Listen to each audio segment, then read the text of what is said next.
Welcome, ladies and gentlemen, to the Alkindros International Trading Podcast. This is your host, owner, and director of Alkindros International Trading, Konstantin Alkindros. Today, we're going to be doing something a little bit different. Rather than just covering the news, we're going to cover a specific topic in regards to international trade. I did start a series on letter of intents, and this is part of sort of our documentary or document series, where we cover different documents associated with international trade. Because unfortunately, there's a lot of amateurs in this business, and even among, it's not even just amateurs, there are just a lot of people who are just, even not even aware of what some documents actually are. So today we're going to cover just a simple sort of document, an SCO, otherwise, which is the abbreviation for a soft corporate offer. That's what SCO is short for. So we're going to cover this today. So let's look at it. So starting with understanding the soft corporate offer, SCO. A buyer is not only interested in product specifications, but also terms of trade to avoid running into hitches in the course of a business transaction. That's why this is where soft full corporate offers come in. It helps in clarifying the terms and conditions a seller is willing to transact business from the outset. Also, a soft corporate offer, SCO, is generally used in import-export business and most especially commodity sales. What does soft corporate offer mean? It is an offer from a seller stating product specifications as well as his terms and conditions of trade. It usually comes on issuing company's letterhead, but may not contain a specific recipient. It also provides, so basically, SCOs can be or not.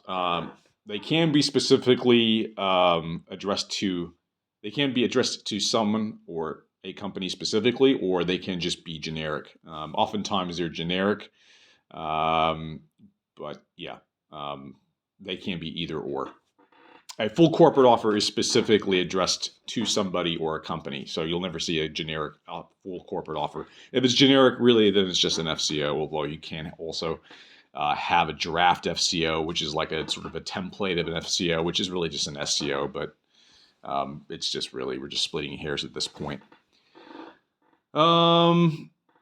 It provides a prospective buyer with enough insight about a seller's modus operandi. A smart buyer may be able to spot red flags on an SCO and use the same to his advantage. Discontinue the transaction. At the same time, it gives room for negotiations as a buyer can demand amendment of terms and conditions. Furthermore, soft corporate offers show the seller's capability and readiness for a business transaction, and with an end buyer, it also states the details offered commodity either for export or local transaction. Other essential content of a soft corporate offer includes product name, quantity, quality, payment method, price, and many more.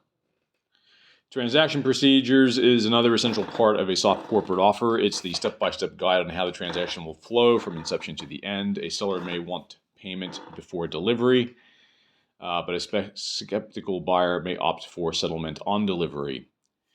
A typical example of a soft corporate offer: there is no particular format for writing SCOs. What matters is the provision of sufficient and understandable information about the product and attached terms and conditions. An SCO for crude oil may come in the form of one we have below. I'll see if I can maybe get a photo of this so you guys can see.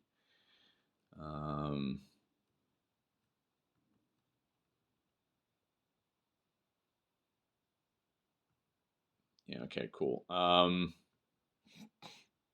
Okay, so this is more gets into the terms and conditions of things, so I think we'll just leave that. But yeah, effectively, that's what an SCO is. It's basically just a soft. It's just basically kind of just it's a generic offer, a selling offer. And on that, you'll typically get the usual information, company name. It should always be on, well, not always, but, you'll sometimes see it with a company letterhead. And it'll just contain information about what product is for sale, the type, specifications, quantities. The quantities that can be supplied per month, say, for example, like the max supply capacity, the minimum order quantity, place of origin, type of delivery terms, whether it's FOB or CIF, how, it will also show the payment method, what payment methods are accepted, and at what point payment is made. So, pretty stock standard, and it's one of the pretty much stock standard international trade documents that you see. So yeah, that's really what a soft corporate offer is. There's probably more I can get into regarding this, but I think we'll leave it there for now. That's just kind of a general kind of overview of that.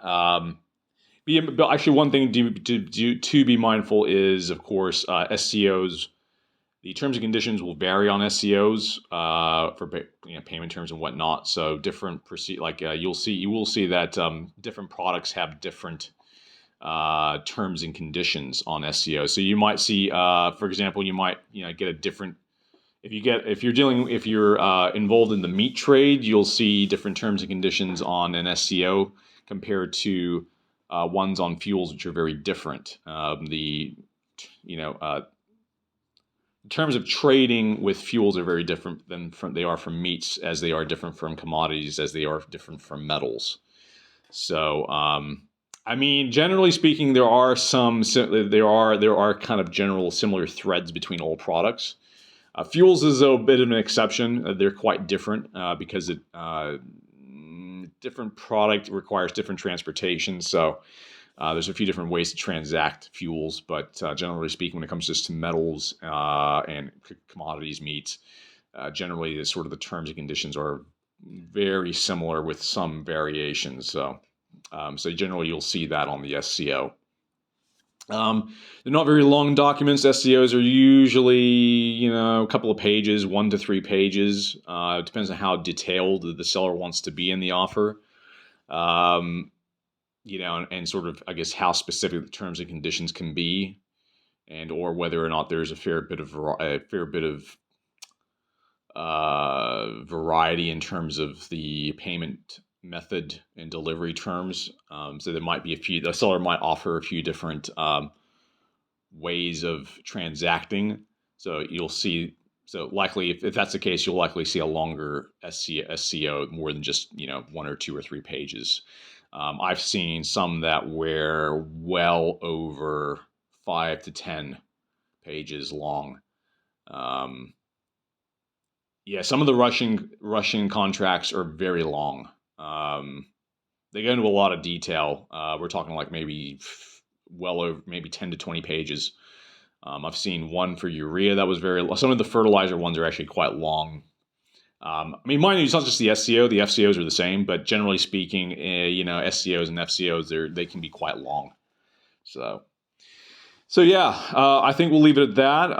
Look, I'll just plug our website. You can find us at www.alkindrostraining.com. There you can become a member, become a member, and you can go onto our forum, find buyers, find sellers through there, make comments, promote your offers, make requests.